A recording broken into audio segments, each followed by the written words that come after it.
Hello, my Libra collective. So I'm here today to give you your message of the week. I'm going to be using the tea leaf oracle, just 3 of them, and some tarot to give you your message. I hope you enjoy.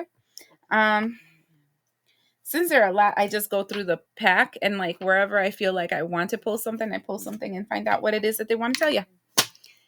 So the first card that comes out is the kite, vacation. And then I got so I have a theme song that I sing with my kids all the time. Because I believe music is a mantra, and the more you repeat these mantras, it stays recorded inside their DNA and they like it. And so there's this song that goes, hey, hey, hey, I'm on vacation every single day because I love my occupation. Hey, hey, hey, I'm on vacation. If you don't like your job, then you should go and change it. That's what I'm feeling right here.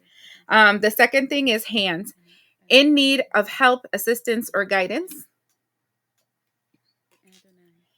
And the third thing that I hear is ear, good news. That's interesting because, okay, so I'm really big on that the book of Matthews where it says, knock and the door shall be open, seek and you shall find, ask and you shall receive. So, I mean, there's a situation here, right? Where you feel like you just need a vacation. Like this is too much. Like I'm feeling drained, tired, exhausted, just done, right? And I need a vacation. But what they're telling you is you have hands and you have ears. And hands are, you have to take action on something. You have to like mold it into your existence, bring something towards you. And this can be through typing, through writing, but it's actually creating an invocation for something to happen. And then it says you have to keep your ears open to hear those opportunities. So I'm feeling like the energy of asking so that they can hear you, so you can receive, and knocking on the door so it shall be open. And each one requires an action. And I feel like though you're feeling exhausted, that's what's been lacking, because the part that keeps resonating in my head of that song that I just finished talking about is, if you don't like your job, then you should go and change it, right? So I feel somebody's feeling drained, exhausted, like over it, but it's because something has reached its totality, except you're not willing to see it. Um, that's interesting that I'm feeling that. Yeah, King of Skies. So warning, I guess I can tell you, whenever King of Skies shows up when I part a deck, I feel strongly that I'm going to be very blunt with you guys and very direct. Like, this is not, put your emotions to the side and actually listen is what that's kind of telling me. Okay, so explain this situation, please, because I don't know what's going on. What's going on? What's going on? Yeah, it's resistance. Okay, so we have the Queen of Waters. The Queen of Waters is stuck in her emotions, right? It's like you feel nostalgic for a feeling that you had before about a situation. So the new car smell, the honeymoon stage, the like the beginning. You're very nostalgic of it. And there's like this feeling of, I want to say, this doesn't feel the same. This doesn't taste the same. It's just not the same anymore. And I'm over it. And then we have the 7 of trees, and the 7 of trees is the 7 of wands. And it feels like, but I'm resisting that feeling.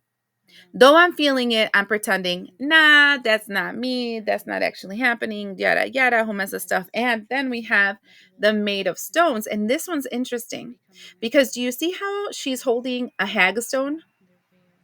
So hagstones are used to see the fae, right? You're supposed to be holding the stone in your eye like this and seeing what is not seen, the multiple dimensions, the different realities that are around us. And so they're made as a portal or an opening to that new way of thinking, right? Or seeing the world. And so as I have these laid down on the table here, we have you feeling like, that new car smell is gone. That feeling of, I love this. I love my life. I love this job. I love this energy. I love it, love it, love it is all gone. And there's a need to try to find that again. So you're trying to do all these different changes and whatever to get that back, but it's just not the same. It's just like, near, right? And the resistance in between the two with the Seven of Wands is this energy of, I don't want to see that it's possibly time for me to invest in something new, to do something new, to move away from what I've been doing up to now. And it took me so long to get here. I feeling this energy like, what the hell are you talking about? Do you know how much time, energy, effort, and whatever I've been investing in this? What exactly am I supposed to do now? That's not for me to know, right? That's a you path, but it feels like you're resisting a change that you know is already there. Give me more on this. I told you guys, Seven of Swords, whenever I see it, I'm like, you see, you're resisting it. So then we have the Five of Trees. And this is the writing on the wall and you hiding from it, right? Five of Wands is the energy of conflict. And this does not feel external. This feels 1,000% internal. It's like seeing the red flags and saying, well, I think it's kind of pink. And this is kind of funny, but yeah, not wanting to hear and not wanting to take action. Wow. And then we got the Sun card here saying, yep, that's exactly what I'm trying to tell them. I actually heard that's exactly what I'm trying to tell her. So I don't know if I'm talking to a female. Well, I would assume so, but they said that's exactly what I'm trying to tell her, is what they told me. And then we have the Six of Waters. And the Six of Waters is the past.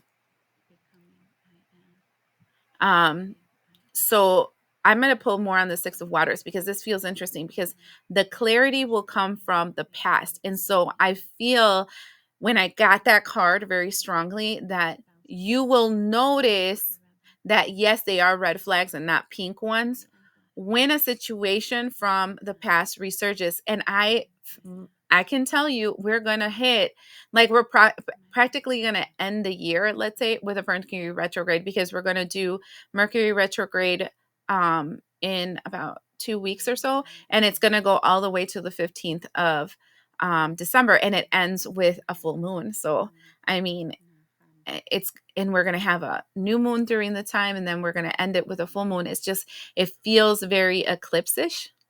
And it feels very heavy. Let's see about this past. Tell me more about this past. The clarity comes from the past. So tell me about that, please. Queen of Stones. Seven of Stones. Okay. That's very interesting. 10 of Trees. So in the past, what happened is the Queen of Stones is a very sovereign person. It's a person that is very logical and practical when it comes to investing and their material wealth, right?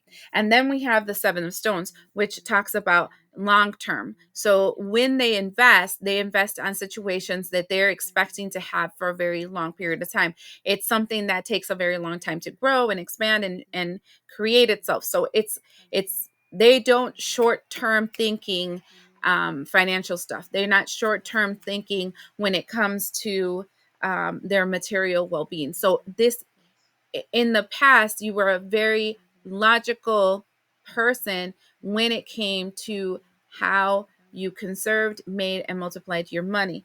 And the 10 of Trees created a situation that became a heavy burden on you. So the need for you to have that stability financially created an energy of heavy burdens and lack for you. Like, I can't spend that money because I need to assure for this for the future. I can't do this because and it became, and when you focus on what you can't do, then you create lack.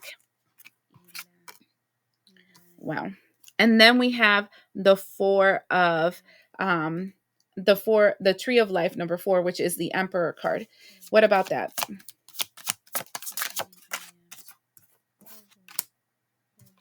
King of Skies. I knew I was going to see him again. Two of Skies.